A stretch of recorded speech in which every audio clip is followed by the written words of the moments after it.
Historians note that for nearly 4 decades, 1 square mile of Upper Manhattan quietly generated more illegal revenue than any other territory in the United States, and almost no one outside its boundaries truly understood how. The historical record shows that Harlem's numbers game did not begin in Harlem. Before it was a New York story, it was a Southern story, a Caribbean story.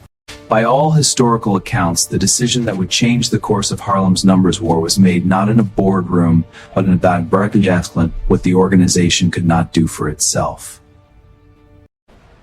Before the war with Schultz, before the territorial losses, before the December phone call.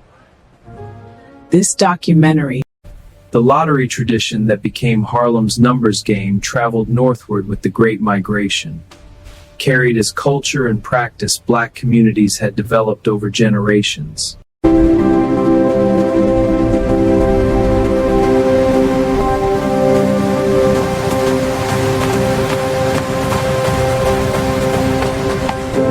Historians note that at the height of her operation in the late 1920s, Stephanie St. Clair made a personal a legitimate scale enterprise within the only economic framework available to Black women in Jim Crow New York.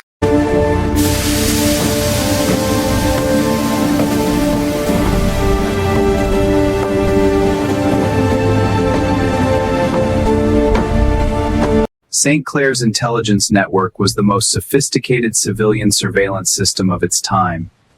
Its effectiveness was attributed to the absolute loyalty of every individual within it.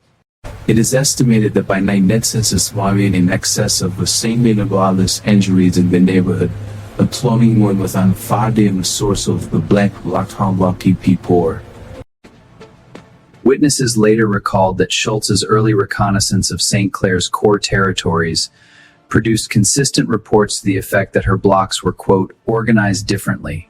Documents from the era reveal that the New York Police Department was acutely aware of the numbers operations scale, and that official investigations repeatedly stalled, were redirected, or quietly disappeared before reaching the men at the top. It is estimated that by 1935, the Harlem numbers operation collected between $40,000 and $100,000 every single day, from pennies, nickels, and dimes placed by ordinary working people. Between 1910 and 1930, more than 1 million Black Americans left the rural South for northern cities, a movement historians call the Great Migration. By all historical accounts, the Harlem numbers game was not a criminal enterprise hidden from the community. It was woven into the community so completely that separate one from the other had become 32, essentially impossible. According to records of the time, the daily collection, from street runners to apartment collectors, from collectors to policy bankers, followed a chain of custody so disciplined. This city's buzzing today. Good for business. Let's move. Heard the new spot's opening soon. Perfect. Let's check it out. It is estimated that speed by establishing policy online generated between $4 and $7 per week in net revenue, employed more than 60 individuals across all operational layers, and covered a territorial footprint of approximately 40 city blocks in Upper Manhattan, making it by NYPD. Historians note that dream books sold throughout Harlem instructed players which 3-digit number to bet based on their dreams. The books sold hundreds of thousands of copies and became cultural artifacts. Historians note that St. Clair's operation at its peak employed more than 50 runners working simultaneous circuits throughout northern Manhattan, each assigned a fixed territory, a fixed schedule. Historians note that St. Clair's early years in New York were characterized by a systematic process of self-education. She learned English through newspapers, cities, through community organizations. According to records of the time, a single runner might collect bets from 200 to 400 customers each morning, completing the entire circuit before noon, with most individual transactions lasting fewer than 5 seconds. Documents from the era reveal that for Harlem's working women, domestic workers, laundry workers, seamstresses earning $8 to $12 a week, the numbers Witnesses later recalled that the most effective operators in Harlem's numbers network were not young men driven by ambition, but older, trusted community figures. By the late 1920s, legitimate Harlem businesses had become indispensable partners in the numbers operation, providing physical cover, built-in foot traffic, and community legitimacy. Witnesses later recalled that St. Clair's entry into Harlem's policy hierarchy was not through a sponsor or family connection, that she presented herself to an established operator with a written operation. According to records of the time, St. Clair's policy offices processed between 500 and 2,000 individual bets per day through each collection point. Understood. Copy. Proceed. It is estimated of total daily wagers was significantly more favorable to players than any state-run lottery that would later replace it, which routinely retained 60% or more. The historical record shows that between 1923 and 1928, Stephanie St. Clair expanded her policy operation at an average rate of 2 to 3. Historians note that the chain of custody in the Harlem numbers operation ran from street runner to sub-collector to area collector, so that no single arrest could compromise the one above. Documents from the era reveal that at every level of the numbers hierarchy, meticulous records were kept, not in bank ledgers or corporate systems. Witnesses later recalled that the payment of winnings, honored promptly, in full, in cash, at the player's door, was the single most powerful driver of community trust in the numbers operation. Witnesses later recalled that St. Clair walked her entire territorial perimeter every Sunday without exception, that she was personally known to every runner, every lookout, and the winning number was drawn from the final 3 digits of the U.S. Treasury's balance, printed in newspapers, giving the game legitimacy no official lottery could match. Historians note that one of Stephanie St. Clair's most distinctive actions was her use of the black press as a weapon against police corruption. She published multiple confirmation of the officers involved that no private complaint could have achieved. Documents from the era reveal that a fully mature Harlem policy operation employed a minimum of 6 organizational layers between the player who placed a bet and the policy king who collected the ultimate profit. The policy king, a deliberately impenetrable hierarchy, 6 layers of control, from the king through bankers and collectors down to the runners and players, each layer designed to be impenetrable.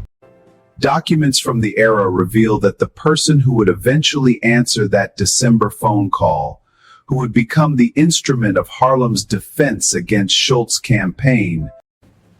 Documents from the era reveal that the New York Amsterdam News covered the numbers openly as a business story, profiling policy bankers as community success stories at a time. Witnesses later recalled that Harlem's street network was sufficiently well organized that an unusual vehicle on a runner's circuit could be flagged to a collector within minutes. And that information about historians note that the numbers operation maintained an informal but highly effective intelligence network.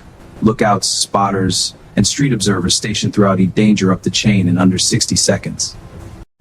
By all historical accounts, the relationship between Harlem's churches and its underground economy was not one of opposition, but of complex interdependence. According to records of the time, the first formal contacts between organized crime representatives and Harlem's policy operators in the early 1930s were framed as business propositions. Without enough follables and mimic chasings.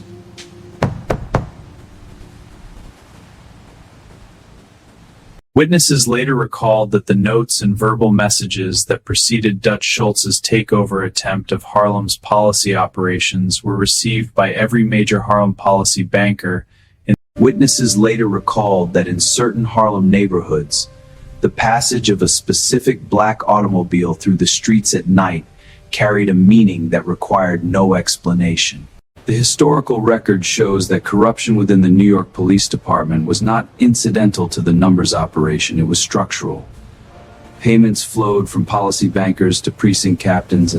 It is estimated that weekly payments to NYPD personnel from Harlem's numbers operations ranged from hundreds to thousands of dollars per precinct, a figure that, when totaled across the borough.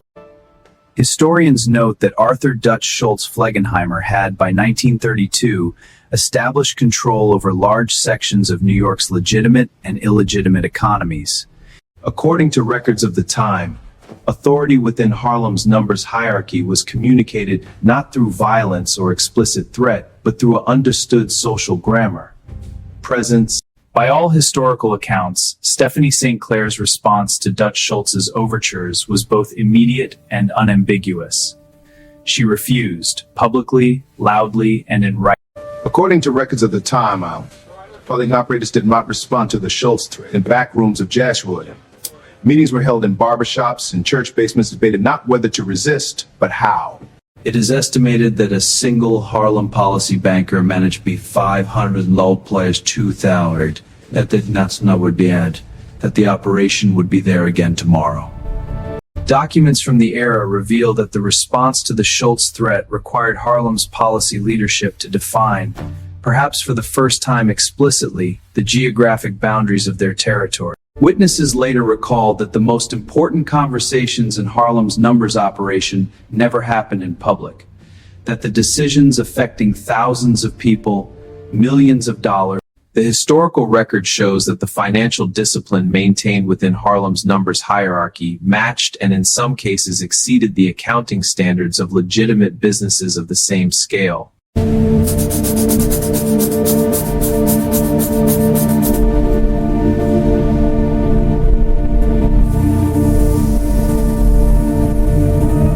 Historians note that Dutch Schultz's initium tarned balance force, the dynamic toleration of runner circuses, and the systematic of runner circuits in specific territories. Witnesses later recalled that one of the most effective tactics in Schultz's early campaign was the telephone. Calls made to collectors and bankers throughout the network, not threatening, not... According to records of the time, the first physical confrontations in Schultz's campaign against Harlem's numbers network targeted low-level runners, men who carried the day's collections. Documents from the era reveal that among the tactics attributed to outside criminal organizations attempting to infiltrate Harlem's numbers network was the deliberate insertion of marked slips into the daily collection stream. By all historical accounts, Stephanie unassent to take it by force, and that in notice to Titzrenter knew that she would not surrender her operation. She was not wrong. The historical record shows that the runner was the most visible and most vulnerable figure in Harlem's numbers hierarchy, the person whose daily labor made. According to records of the time, the network's adaptation to external pressure repeatedly demonstrated a resilience that investigators attributed to its decentralized design, where each runner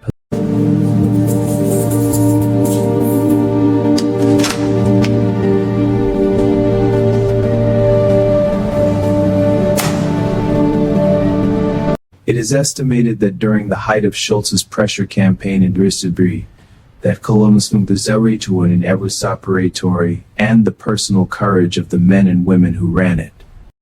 Runners maintained detailed coded records of every transaction as personal insurance against disputes, ensuring every penny could be accounted for at day's end. Historians note that a runner's value to the operation was measured not only by how many slips he collected, but by how well he knew his players, their preferences, their habits, their trust.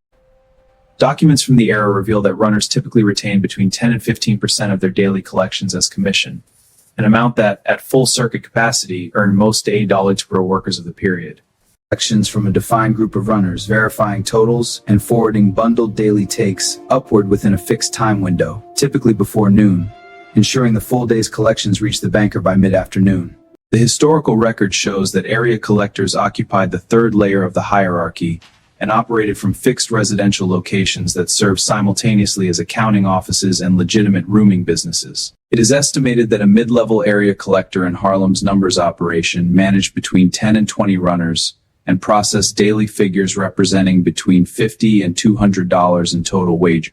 According to records of the time, the daily counting room operation in a major Harlem policy bank employed between 4 and 8 full-time workers, predominantly women. The historical record shows that the major Harlem policy bankers of the LBTB, the daily offspace keys and a layered filing systems, at any objective measure equivalent to running a small bank. Witnesses later recalled that the prompt payment of winnings, delivered to the player's door, in full, in cash, within 24 hours of the draw, was the operational cornerstone on which documents from the era reveal that the major Harlem policy bankers maintained complete financial records dating back to the earliest days of their operations, records that, when finally obtained by federal investigators, Historians note that as Schultz's campaign intensified through 1933, measurable declines in participation began appearing in the collection records of runners whose circuits overlapped with territory. By all historical accounts, the sub-collectors and calls and the help seen for her bidding talent around the grains and during the travelers. The shortfalls are spreading. How much longer can we hold? These meetings focused on one question: defend the foundation or respond directly to Schultz. Documents from the era reveal that by the summer of 1933, Harlem's policy bankers had concluded from their own financial records that Schultz's campaign had succeeded in generating. The historical record shows that by the autumn of 1933, every level of Harlem's numbers network, from the youngest lookout to Stain Kalis through Oreg Disin the Shin Kantali. Historians note that Dutch Schultz's territorial consolidation of Harlem's numbers routes in 1933 proceeded block by block through a combination of physical occupation. Witnesses later recalled that Schultz's campaign included direct recruitment approaches to individual Breno collectors, offers of higher commissions to electoral. The choice, in almost every case, was not made quickly.